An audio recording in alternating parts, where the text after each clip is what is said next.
You're listening to Curiosity Invited with David Bryan here on LA Talk Radio.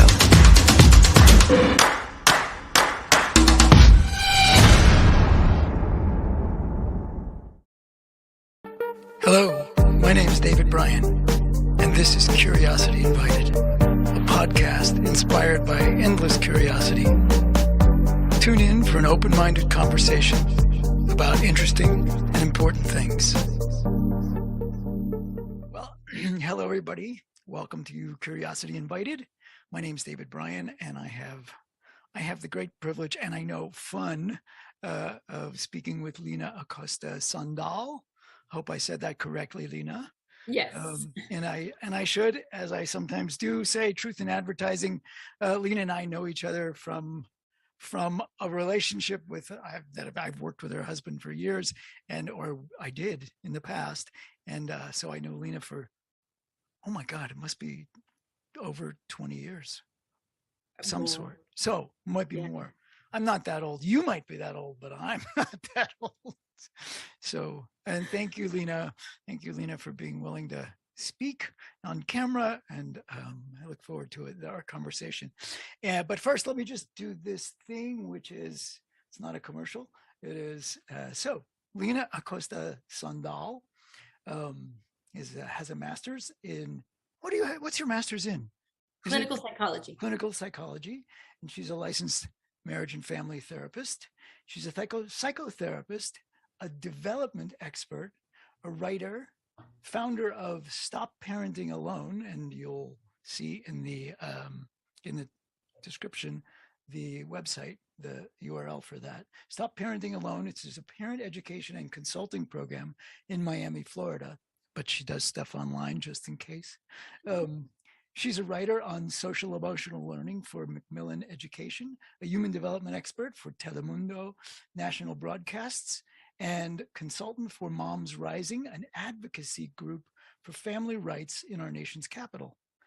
Her mission is, I love this line. Her mission is for all parents to fall in love with their parenting journey. Are you in love with your parenting journey? Most days. Some days I wonder, what did I get myself into? So Stop Parenting Alone. When did you start that?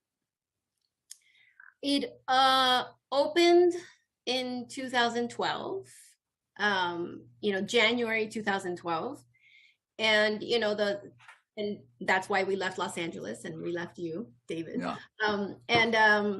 And the thought process behind it was, to be able to be part of prevention rather than intervention. Up until that point in my work as a psychotherapist, I found myself intervening when there was problems, which is fine. That's what a lot of my colleagues do. Sure. But, I got my master's as a second career. So I got my master's while I had a 2-year-old and a pregnant belly. Right. So I tended to look at everything that I was learning through the lens of development. And all of a sudden it dawned on me. It was like, parents need to know this. Like, we can avoid so many problems, right, if we just get the first 5 years right. So that was the whole thought process behind it. I wanted to be a place where parents got information so they can make the right choices for their children. T. Barry Brazelton, which is like the pediatrician of the United States, used to say that parents are the experts of their children. And I believe that. Right. So Stop Parenting Alone is the answer to that. I want to be the person that gives you the information so you can make the right choices for you and your family. And you just said the first 5 years. So is that primarily the focus of your work, that parents who are parenting during their early years of their kids' growth? That was my initial plan. Yeah. And then I started growing up with the parents. and I they're mean, babies. as a parent, your kids started growing up, and Right. so yeah. So, my parenting journey started changing. And, in the end, today, I work from 0 all the way to 25. One of my favorite workshops that I do locally in a school, and that's the only workshop actually that the school wants me to come do, is empty nest. And it just kind of really thinking about what happens when they leave and now you have adult children. I love that conversation. Yeah, because a lot of parents mess up. Like, they send their kids off to college and then they come home and visit, and then they're having fights about how to manage it. And I was like, did you forget that they were just like minding their own hours for like 6 months? Like, yeah. So no, I do all ages. But when we began, it was the first 5 It was years. for primarily young kids. Yeah. And so stop parenting alone. But that's not that's not a reference to single parents. That's a reference to stop parenting without the information that is not widespread. Correct.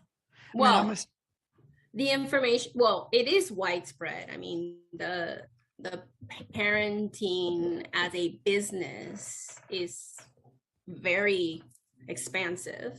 Right. It's just that a lot of it is based on anecdotes and cultural myths and beliefs, rather than development and brain science and all the good things that we are lucky enough to know now. Right? We didn't know that prior to the 90s. Is it like so one of the things that emerged, that became clear as people learn more and more about teacher education and how to be a teacher is that if left to their own devices, teachers teach the way they were taught. And is that true about parenting? Is that without learning, essentially parents, they raise their kids like they were raised? Yes. And that's either good or bad. Yes. Yeah. Yes. Yeah. And the reason for that is because of this organ right here, right, of our brain, right? Our brain, I always tell people, your brain is not intelligent, it's efficient, right? So our brain is constantly using experiences from our past to make sense of the present, right? And we don't have a parenting class, in high school or college, right? The only experience that you have had in parenting is from your parents. So when you have your little tiny offspring there, your brain is just going to bring to mind what was done for you. Now, what I find a lot of the time is that there's a lot of parents that do not want to parent the way that they were parented. Right? They're like, I do not want to do what was done to me. So they pendulum swing to the complete polar opposite. And something that's not good either. Right? My parents were really strict, and so I'm really permissive. My parents were really permissive, and so I'm going to be a Nazi. Correct. Yeah. Exactly. Because that's what we do, right? We go, not that, so this, right? So back to why do I do what I do? I want to get everybody to the middle with good information so you can bring it your own flavor. So maybe you'll save this for the end, but I'm going to ask you right now. But so what does the middle look like? Like, is there the magic bullet?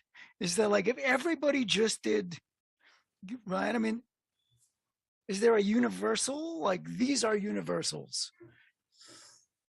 The middle is so hard to keep because it's so confusing for us.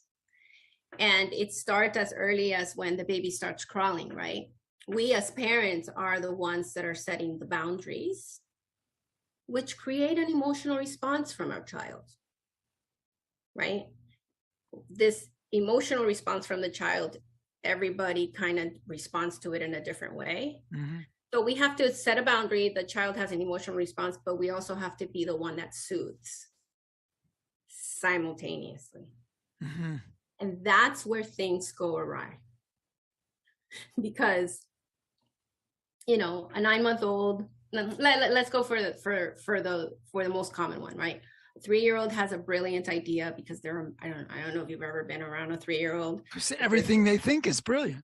Well, everything is fascinating to them. It's like, they're like, paper, and this could be 100 things, right? And somewhere in their 5th try, some big human comes over to them and snatches the paper out of their hands, and they're like, ah! Because they were about to scratch their face, right? And they don't understand that, that's going to hurt, buddy, right? So a lot, the emotion, so it's correct to pull the paper away from the baby because we don't want them to get hurt. But the emotional response is what confuses the adult, because they don't understand that we set the boundary and we soothe. They don't know how to soothe without going, no, either becoming like a circle, like, like, hey, let me entertain you over here. And the easy thing is just to hold and go, oh, you really wanted to cut your face with the paper, but that will burn and that will hurt. So we have to do this. And this is what, so the middle is set the boundary, soothe simultaneously. And that's why it's so hard. Because sometimes it makes you angry, especially in the adolescent years, right? It's like, I was about to say, so you're not just limiting that to the little 3-year-old. You're saying that dynamic happens throughout. Forever. Right. Even when they're your adult children. Right. Right. Even, it is what is two things that are incredible. And another thing about the middle, right? So that's how you respond to your baby, right? You set the boundary and you soothe simultaneously, right? And then the other thing that's really hard about being a parent is that you have the balance of your own needs, right? As the human being that you are, right? The adult that you are, versus the dependence of another being on you, right? And that's, that is an incredibly difficult dilemma to manage, right? Because the parent-child relationship is the only healthy codependent relationship. They have to be dependent on us until they're independent, which is the ultimate goal of parenting, right? For teachers, their dilemma, because I'm in a lot of schools, and I see the classroom from a different lens, right? I see the classroom through the lens of attachment and through the lens of like the social emotional needs of the classroom. I'm not like, I tell teachers, I see a box, you see a unicorn. I don't do that. But I know how the little person is going to respond to that box like a unicorn, right? Mm-hmm. So in the classroom, that caregiver has to hold the group and the individual need of the children in the group, and they have that dilemma. So this is why the middle is so hard for all caregivers. Would you give you don't give the same advice to a teacher that you would to a parent? It's a whole different relationship, a whole different dynamic. And what you said, right? I mean, this teacher, mom and dad have usually, right? And I'm dealing with this child. Maybe I've got another couple of whatever, but in the classroom, I'm dealing with this child while all those other kids have their own individual needs and group needs, and it's impossible. Nobody should ever go into education. No, I like whenever I'm in a classroom, I'm like, why are you doing this? You're mine, right? But the difference between parents and teachers is that, and actually there's only one set of parents that has some semblance of what a teacher does, which is parents of multiples, right? Because teachers have a group of children in the same age group. Right. Parents may have more than one, but they're all in different spaces in their age group. So there's something about having a group of kindergartners, right? Or so pre-K 3, kindergarten, 6th and 7th grade. I bow to them. Right? Kindergartners always befuddled me. I just couldn't get it. I didn't get it. People don't know this, right? There's 3 dirty R's in kindergarten: revenge, resentment, regret. When those little tiny people feel any of these, well, they feel regret. Oh, I shouldn't have done it, and like, think about regret. It's such a hard feeling to tolerate and manage, right? Yeah. Then they get You're resentful. also ashamed. Yes, right. It's like, oh, why did I do that? Right. And then they're like 5 and 6 and they don't know what to do with themselves. So they feel resentment. It's your fault that I did that. Right. And then now I'm going to make you feel how I feel on the inside, revenge. This is what these poor teachers have to deal with like, well, in a public school with 30 of them. Yeah, exactly. Right? 30 little tiny people, in revenge mode. I'm going to make you feel how I feel. It's hard. So yes, it's different, but at the end of the day, that idea of sitting with and soothing, which in our very punitive culture we don't want to do, is actually sort of the answer most of the time. And maybe you've already answered this, but have you run into, are there common mistakes, common errors that people make, sort of across the board?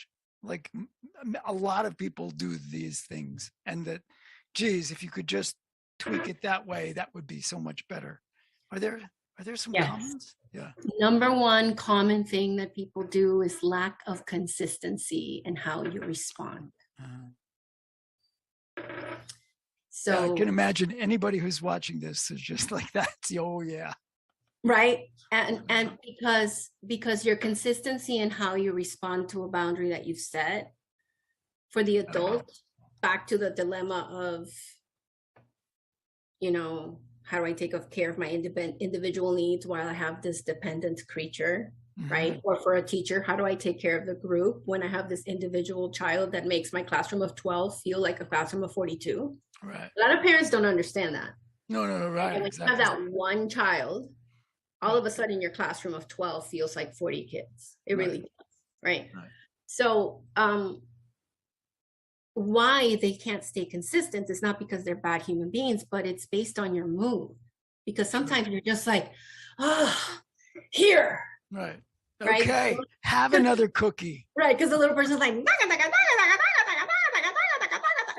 if you're stressed out, and especially in the last 2 years, right? If your own stress response is off kilter, that staying the course and saying, baby, I know you really want this, but we don't have cookies before dinner. Right. And and what people think is that they say that it's one and done. But it's like, if you haven't done something consistently for 3 weeks, don't tell me that it didn't work. Yeah. Because, when you give a child a drop-down menu of options, they're going to choose the part of the menu that they really like, as they should, because they're smart, right? So consistency is one thing. 2, trying to make them happy. So I say this a lot. Say more, yeah. So the goal of caregiving, whether you're a parent or a teacher or a coach, should never be happiness. The joy, the goal should be health and safety, emotional and physical, right? And sometimes when we are giving health and safety to a child, a teenager, their emotional response to that is not joy. No, it's right. frustration, it's disappointment, it's I hate you, Right. So I think that's something that the older generation of parents kind of knew, right? And I think that somewhere, I don't know where in our culture, it shifted to, we have to make them happy. And I guess it's also kind of like the American way, because we're in the pursuit of happiness. And I wish people would pursue peace rather than happiness,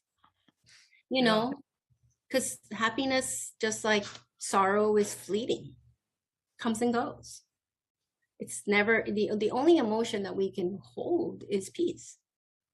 Just to be like, okay, this is really hard right now, but let's see what I got to do next, right? Like, So I would say that those are the two things that people do. I get them in trouble. And the people who come knocking on your door, or in this case, knocking on your, screen, do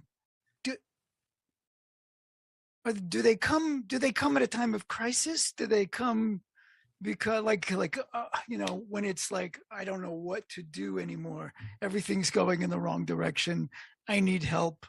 Right. Oh wait, there's Stop Parenting Alone, I'll go there. Right. It varies, and it varies by age group and where you are in your little tiny parenting journey, right? So parents with children under 5, they are so ready and willing for information. It's like, give me all the information, like sleep, potty, eating, all these like things that were like, my child is never going to go potty in the bathroom, right? They're very open to information. Mm-hmm. Parents of school age children, it's usually a learning difference, or there's something happens at school that causes the parent to reach assistance. And parents of teenagers, when they reach out for help, their head's on fire, like stuff has not, things are not going well. So the reason for it varies. Fortunately, I'm kind of locally, at least in Miami, and a little bit in the Spanish market world, in the Latinx world. I am getting people understand that I'm there for information. So that's how they show up. I'm starting to get a group of, I love this new thing that's happening that I've noticed, of parents of middle schoolers that just want to get the adolescent years right. You mean things are going okay and they just want to, that's amazing. Yes, because I wish, I think that those are the two times when, like the school age years, you kind of get a little tiny respite. If you got 0 to 5 right, you kind of get a little kind of happy time between 7 and 9, and then 10 through 12, it's when it starts getting dicey. I'm getting this nice set of parents. They're anticipating the teenage years, and they're coming to find me. And they're like, what do I do? And I'm the first one to tell parents that the adolescent years, the first thing we have to do is to remove this myth that you have to survive it. You don't have to survive the adolescent years. You just have to become a lighthouse in the adolescent. Tell me what you mean. What does that mean? Okay, I'll be corny because I always end my parent workshops with this, so I'll share it with you. So you ready? So the way that I see development of children is that from 0 to 5, you're building a boat together, right? You're learning how to do things, right? You're learning how to eat, how to walk, how to talk, right? Between 5 and 9, you get in the boat, right? No, 5 and 11, you get in the boat, and together the boat that you just built, right? You get in the boat together and you go into the waters, right? And between 9 and 11 is the how and why, and you how do you deal with storms? How do you deal with calm? How are you a friend? How and why are you a friend? How and why you do school, right? And then from 12 forward, your child brings you to a chore, tells you to go in the lighthouse, and they get back in that boat and they go into the sea. Because the adolescent years is about how, why, and what do you think? What was that last one? Say again. In the adolescent how, years, why, and what do you think? Oh, what do you think? For the adolescent, right? Yeah. Which is what a lot of parents are like, I don't want to hear what they think. What they think is stupid. It's like, no, what they think is putting, and why the lighthouse? Because a lighthouse is the place where the sailor comes to rest. When the sailor comes home, where the sailor needs a moment to touch and remember, right? And I always tell parents, what kind of lighthouse are you? Are you the one with like, lights going off and, the boat's like, oh, I'm kind of scared to go there? Or is there, a warm cup of soup and a nice blanket and a place for them to just sit and remember, right? Like, and again, my kids are 14 and 17 now, right? And I used to say this, like, when they were little, I'd be like, made me feel so much older. so yes, the littles are now 14 and 17. And I used to say this prior to having teenagers. And the new information that I've gotten in my own parenting journey is that being a lighthouse is painful. Because if you are successfully launching your children into adulthood, they're leaving you. So I think this myth that you have to survive adolescence is because we didn't go deeper into what's actually happening for the adult, which is grief. Right? And for the child, they know that they're hurting you, but they're just hurting you by being themselves. Because they have to watch. Like, that's the whole point, people. The whole point of being a parent is to set off a citizen of the world into the world, and hopefully they know how to manage the world. So I am currently a lighthouse, and I try my best to have a warm soup and blankets. Every once in a while, my lights are on and they don't want to come to the lighthouse. Well, that's interesting you said, so the other thing that lighthouses do, speaking from my sailor years, is that they give you when you're in the boat, they give you a touch point, right? Oh, there's the lighthouse. I was looking for that. It's like a reminder that the land is over there, and sometimes they actually shed light on what you can't see, where you are. Yes, exactly. Yes. So but they're not in the boat with the no sailor. Exactly. Yeah. Right, the sailor has to, and that's why I love that idea, that metaphor, right? So do you have you had experiences where you watch your children make mistakes that you saw coming, but you didn't stop them from making those mistakes? You let them make those mistakes. Hopefully they didn't get too hurt by them, but yeah. So talk about that, because I think that's one of the, speaking from the days in education, that was one of the frustrating things about being in those situations, especially with parents who did not want their kids to fall, didn't want their kids, and I'm not talking about literally, maybe some, but didn't want their kids to fail the course. And so I'm going to either strap my kid to the chair and do the homework, or I'm going to do the homework and give it to them. And, because had they not done the homework, they would have failed. And I know failing is a bad thing, so I'm going to stop that. Right. I think that back to this idea of our parenting journey, right? Parents are really great at letting children fail when they're little, right?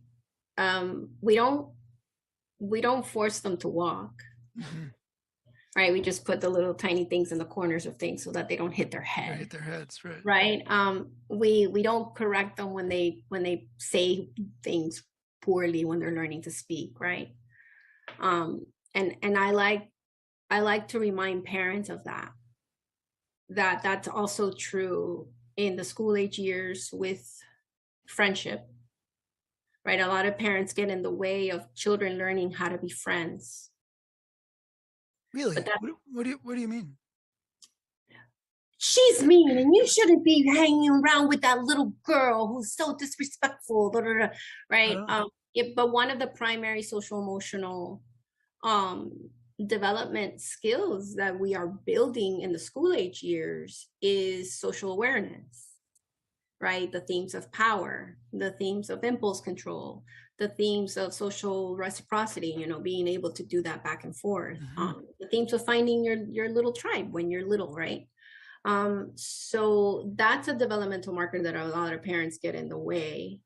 And then in adolescence, have I allowed so throughout development, yes, I most definitely have watched as my children are on their way to run into a wall. And how I am able to do that is because I understand that the hit is actually the teacher. Mm-hmm. And my intervening is my interrupting a lesson. Mm-hmm. My Oh, son. wow, that's really yeah, I almost want to ask you to say it again, because it's exactly, well, that sounds so right. Is that Yes, you getting in the way of the lesson just upends the lesson. They're going to have to learn it eventually, or worst case scenario, they never learn it, and then a lifetime of that mistake again and again until they do. Bingo. Yeah. Which is actually what is happening in college, Mm-hmm. right? They're having issues with in their social world. They're having issues in organizing and planning so that they can get their coursework done. They're having issues with having a conversation with their professor. They evaded and avoided until their head's on fire. Mm-hmm. Because you never allowed them to have a conversation with you where they disagreed with you, right? Mm-hmm. Or you solve the problem for them. I don't want anybody to go to college without these skills. Right. And so what ends up happening, they get into the amazing Ivy League, woohoo, but they don't graduate from it because they have to go back home to their manager and their planner and their organizer. Because if you don't allow your children to make decisions as they should, because it's part of development, right? What is happening in the adolescent years for the brain? The upper cortex of the brain, which is the space where we think, where we create, memories and stories and we make decisions, is happening. That's why they talk back. They're not talking back because they're being disrespectful. They're talking back just like when they were pulling up to walk, because their brain wants to problem solve, make decisions, see things from more than one way. So when a parent says, stop, I want every parent to be like, it's just like when they were walking, right? Yes, they're lousy at debating with us, but that debate is necessary for that upper cortex. And I invite all parents of adolescents to allow their adolescent to disagree with them, because I want you to think of them at 32. Mm-hmm. You're teaching them how to have a conversation with another adult, with an authority figure, in a way where they get to speak what they believe, to make their case, and to have the reciprocity of that.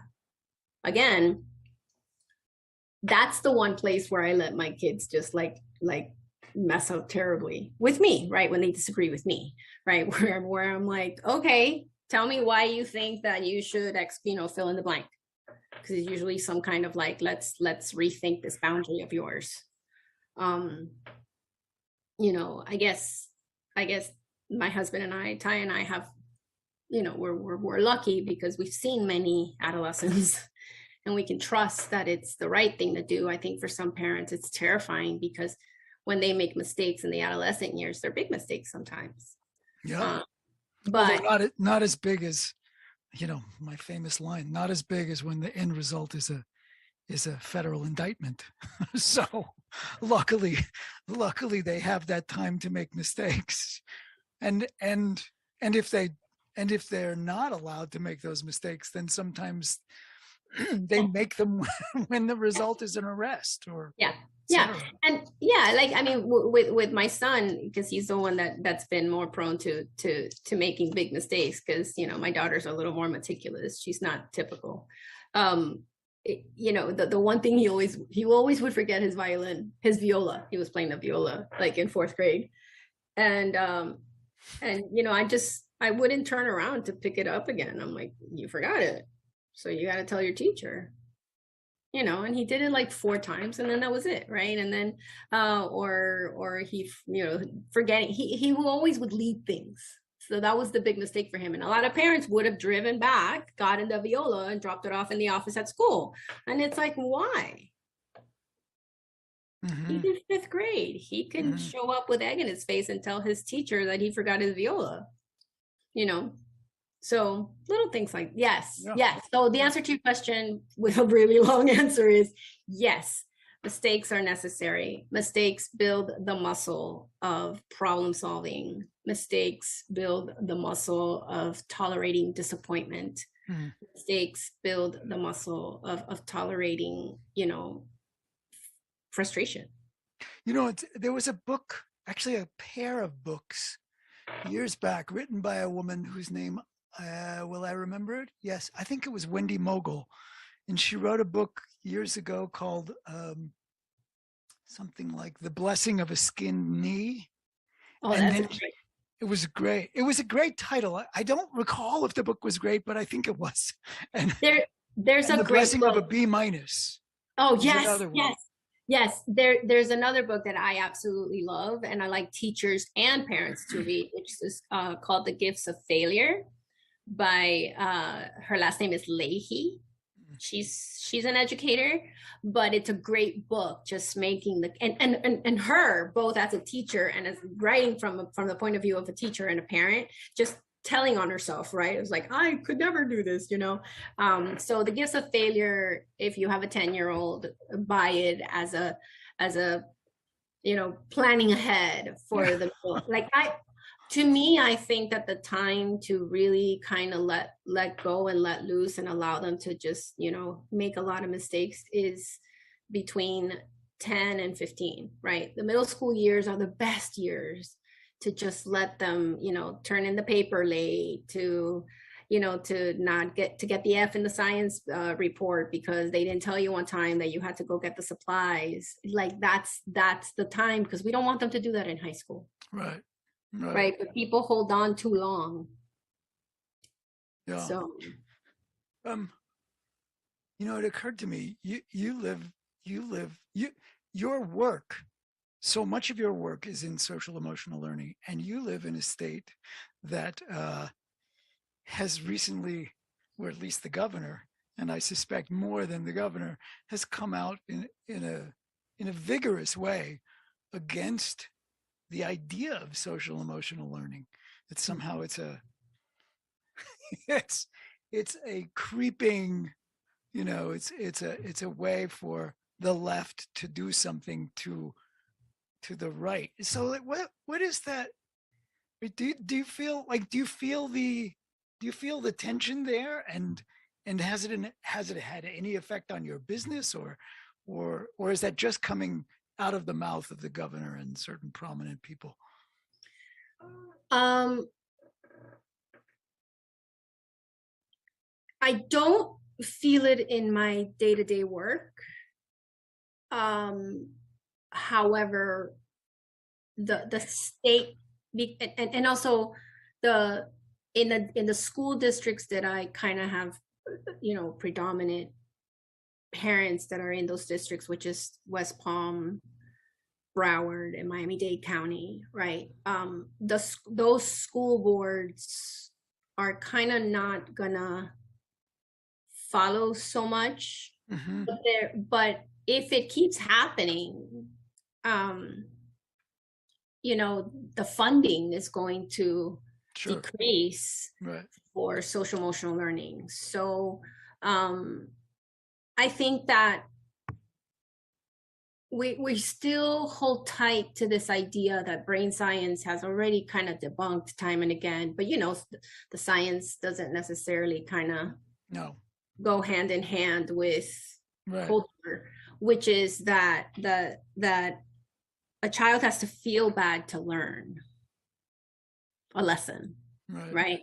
Or this concept of rewards and consequences that is so rampant in our society, which we know brain wise is not true, right?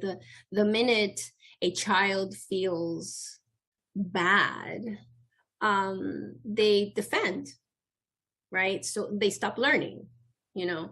And the minute we sit with and say, hey, whoa, then they can learn a lesson, then they can move further, which is, I think that's the simplest form of thinking about social emotional learning, right? So I think that it's coming. I think that the restrictions and the laws that they are placing inevitably, is coming down the pipe. Maybe not this school year, but next school year, because at the end of the day, funding is everything in the public school system. Sure. Yeah. But today it hasn't touched. But what's so interesting is that it doesn't match what the parents want, right? The parents want, even the most conservative parent, they want their child to be healthy, social, and happy at school, right? So that's why I feel like we have to educate parents, which is what I do, to tell them, well, how do we get healthy, happy, available to learn children, and it's with social emotional learning. So unfortunately, some in the political world are just trying to get votes, and they're saying things that they don't believe, because the funniest thing, and I can't remember the campaign, but his wife, the first lady of the state of Florida, has created a program to help addiction. That's her. Wait, you just vagued out for a second. There was a glitch in the feed. So sorry. She created a program that what? So her, how first ladies tend to have like something that they're working towards, and I forget the name of the campaign, but it's all about addiction, right? And changing and helping, and it's all about mental health. I mean, I love her campaign. I think it's wonderful. I mean, she's really, because the Panhandle has a big issue with addiction in the state of Florida.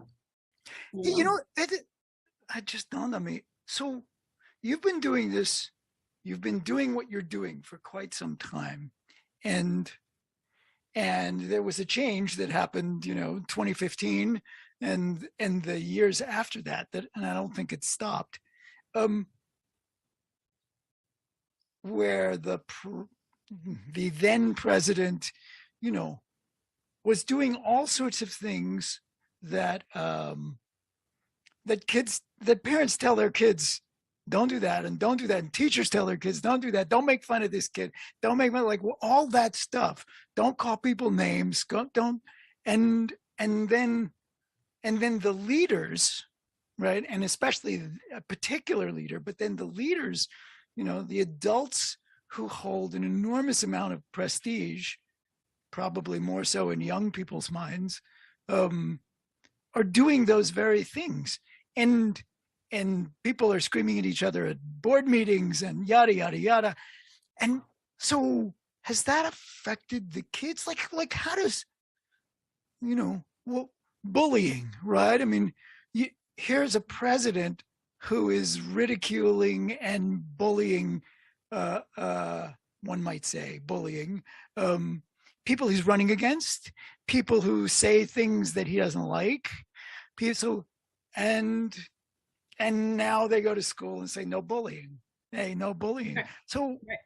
So have you watched this affect children, or is it not? Is it just, business as usual there?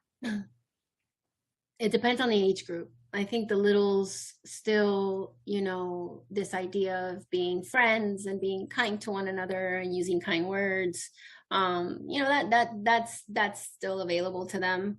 Mm-hmm. I think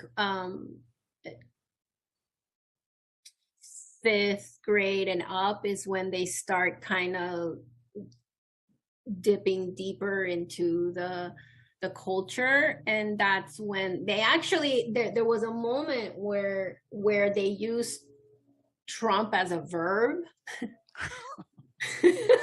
So like you're trumping someone when you were being when you were using power inappropriately, oh dude, you're like, so it was kind of like I don't know, I'm not on TikTok, but they were, it was, I heard it, which was interesting, but they weren't using it as in in a powerful way, it was just kind of like just one more thing to describe, you know, using power in an inappropriate way, you know, and I think that the acceptance of this is actually a little bit, you know, the result of this bully campaign that we've created in schools. And, you know, so say more, tell me more. So two things, right? One, we've begun to bully the bully, right?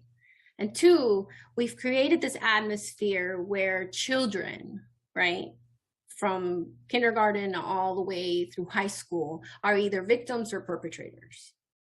And we stopped talking about choice, right?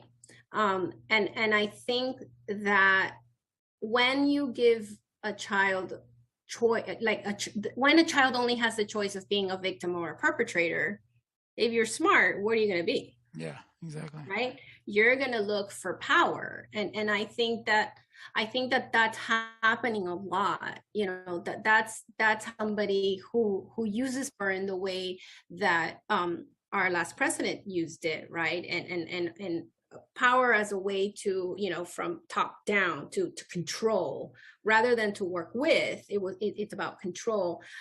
You could see how in this world of like victims and perpetrators in the school system, right? I'm gonna choose that power.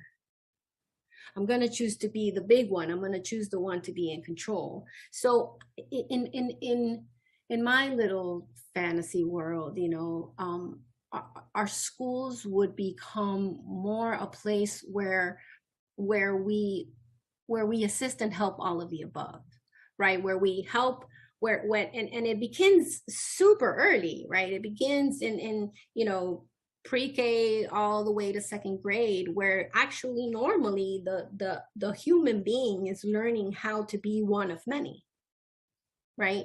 And within that capacity, when a little person hits or pushes or punches, they don't get called a bully, but they get told, whoa, you weren't able to hold your anger. And these are your choices when you're angry. Rather than you're angry, you're going to get a 0 in the app. You know, I forget the name of the app, but we're not going to advertise for them, you know, where, you know, you get a reward and you get a punishment and you get a reward and you get a consequence, when actually that little person needs to know you're really angry and frustrated and overwhelmed right now. I need you to take. You're listening to Curiosity Invited with David Bryan here on LA Talk Radio.